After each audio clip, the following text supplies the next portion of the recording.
1101 उनमें जो व्यावसायिक या जो आवासीय भूखंड हैं उनमें क्या क्या शर्तें हैं, नीलामी के लिए क्या क्या शर्तों में संशोधन किया गया है, उसके विषय में आज मैं आपसे बात करना चाहता हूं।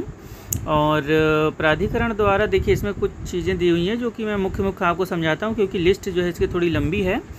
तो इसके लिए आपको सबसे पहले क्या करना होगा कि kda.co.in पर ई ऑक्शन के लिंक उपलब्ध है, वहाँ पर आप जाइए। उसके बाद अपने फॉर्म का जो है कि लॉगिन बनाइए।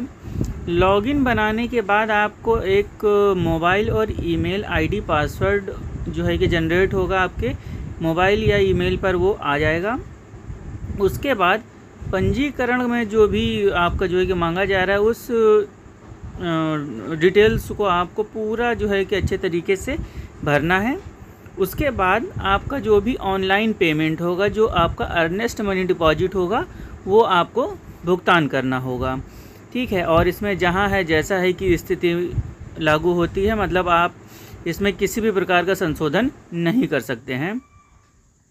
तो 18 वर्ष से ऊपर की आयु होनी चाहिए जो कि संविदा करने योग्य हो, ठीक है। तो नीलामी के भूखंड जो है कि स्वयं आवेदक की जिम्मेदारी होगी, ठीक है। तो आपको वहाँ पर जाकर के देखना, ये आपकी जिम्मेदारी है। आवंटित भूखंड अगर कॉर्नर का है तो 10% बढ़ाएंगे, फ्री होल्ड में 12% बढ़ाएंगे, ऐसे कुछ भी नई चीज़ नहीं है जो कि मैं आपको बता सकूं। तो आइए अब हम लोग थोड़ा सा आगे बढ़ते हैं। अच्छा, नीलामी बंद होने की कुछ शर्तें हुई हैं कि अगर नीलामी बंद होने के अंतिम 10 मिनट में किसी व्यक्ति ने अपनी जो बिड है, अपनी नीलामी की राशि को बढ़ा दिया है, तो नीलामी की अवधि 30 मिनट बढ़ा दी जाएगी। और ये तब तक चलता रहेगा जब तक कि मतलब पूरी तरीके से बोली समाप्त ना हो जाए, ठीक है। और ऐसा कुछ इसमें नहीं, हाँ, कुल मिलाकर के जो 100 के मल्टीपल है उन्हीं में आपको जो है कि अपनी बोली को बढ़ाना है, मतलब और 50 वगैरह के उसमें आप नहीं बढ़ा सकते हैं।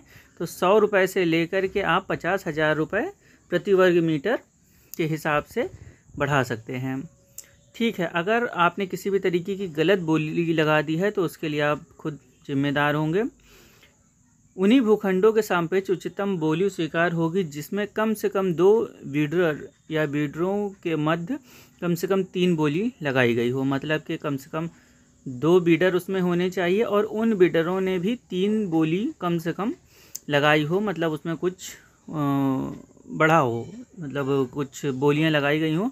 अगर केवल एक बीडर होता है तो ऐसा नहीं होगा कि वो आपको प्रोवाइड कर दिया जाए, ठीक है। प्रतियोगिता का होना यहाँ पर ज़रूरी है। तो किसी भी बोलीदाता द्वारा उच्चतम बोली बोलने के उपरांत बोली नीलामी से वापसी का विकल्प नहीं होगा, अर्थात आपने एक बार इसमें जो है कि अगर बोली लगा दी है तो आप इससे अपने कदम पीछे नहीं खींच सकते हैं। अगर आप ऐसा करते हैं तो आपकी पंजीकरण राशि जो आपकी अर्नेस्ट मनी है वो आपकी डिपॉजिट कर ली जाएगी, जब्त कर ली जाएगी।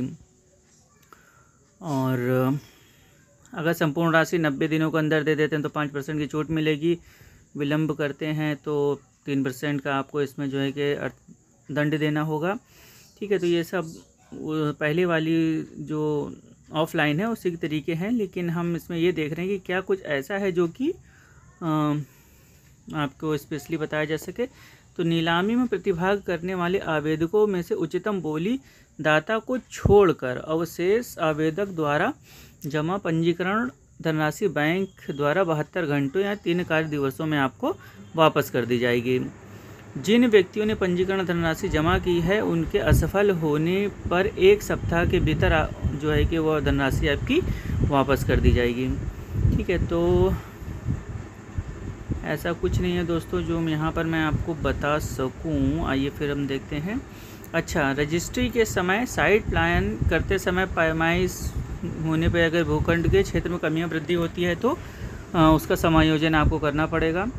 संपत्ति का ये हम लोग बात कर चुके हैं टर्म्स एंड कंडीशन में, ठीक है। और ठीक, तो ये कुल मिलाकर जो सामान्य आपके शर्तें थी वो आपके सामने हैं, ठीक है। अब बात करते हैं कि आखिर इसमें हम रजिस्ट्रेशन कैसे करें। तो दोस्तों आज आइए हम लोग बात करते हैं कि इसकी जो डिटेल्स है, इन प्रॉपर्टी की डिटेल्स, ये सबसे ज़्यादा इम्पॉर्टेंट है और वो मैं आपको थोड़ा एक बार जल्दी से दिखाने की कोशिश करता हूँ। देखिए ये गोविंद नगर से जो है कि चालू, ये दरअसल आपका गोविंद नगर से ही चालू हुआ है, ठीक है। और इसमें कितनी क्या क्या है वो सब आप इसमें देख सकते हैं। जैसे गोविंद नगर के ब्लॉक का है वो 85 वर्ग प्लॉट नंबर 85 है और 470 वर्ग मीटर है और 33,000 जो है क्या इसका स्क्वायर मीटर की है। और इस तरीके से इसका 15,53,442 रुपये केवल EMD ही बन गया है, मतलब अर्नेस्ट मनी डिपॉजिट ही इसका जो है कि इतना है, ठीक है। तो ये योजनाएं हालांकि ठीक हैं, मतलब पैसे वाले लोगों के लिए हैं। और अगर हम छोटी योजनाओं की बात करें तो छोटी योजनाओं में दोस्तों जो भागीरथी जानवी योजना है वो छोटी है, ये 112 स्क्वायर मीटर है और लगभग 2,58,750 रुपये इसकी EMD है। और इसी में कैटेगरी दी गई है ABCD करके, ठीक है। B जो है कि 90 स्क्वायर मीटर है, 2,07,000 रुपये इसकी EMD है। और C का जो है कि 50 वर्ग मीटर है, वो 30,000 रुपये के हिसाब से आपका 1,15,000 रुपये EMD है। और 47.5 वर्ग मीटर का जो है वो 1,09,500 रुपये इसका EMD है, ठीक है दोस्तों। ये एक फौरी तौर पर मैंने आपको दिखाने की कोशिश करी है।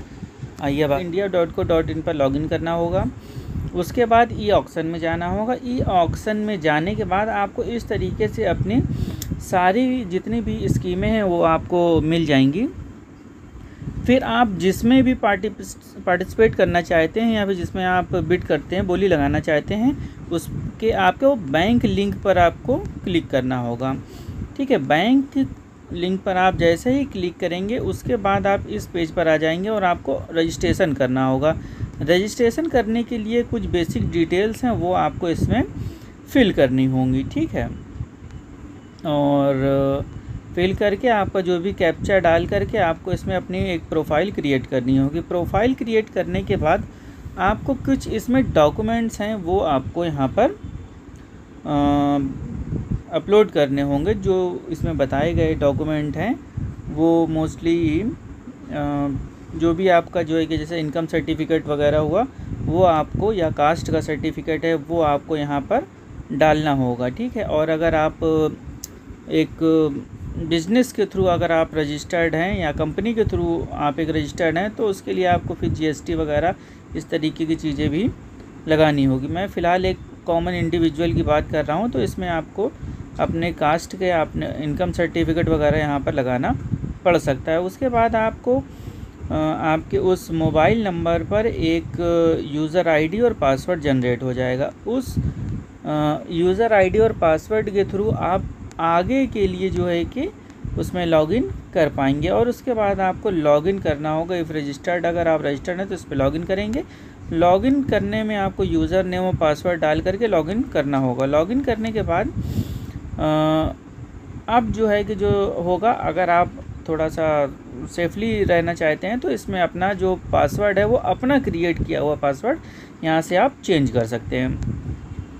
उसके बाद आप अपना पासवर्ड चेंज कर लेंगे और जो बेनिफिशरीज़ की जो और भी एडिशनल इसमें जो है कि इंफॉर्मेशन होगी वो सब डाल दें, ठीक है। उसके बाद अब जो सबसे ज़्यादा ज़रूरी चीज़ है वो होगी कि आपको यहाँ पर पेमेंट करना होगा, ठीक है। जो भी आपने अर्नेस्ट मनी है वो अर्नेस्ट मनी आपको यहाँ पर पेमेंट करना होगा। इसके अलावा भी जो जैसे आधार हुआ, पैन कार्ड हुआ, ये सब चीज़ें आप यहाँ पर फिल कर सकते हैं, ठीक है। उसको करने के बाद यहाँ पर कह रहा है रिफ़ंड अकाउंट डिटेल, ठीक है, कि इन केस अगर आपका नहीं हुआ तो आपका पैसा किस में रिफ़ंड होगा, ये डिटेल्स आपको यहाँ पर बहुत सावधानी से भरनी होगी। ये वाला दोस्तों बहुत सावधानी से भरिएगा, ठीक है।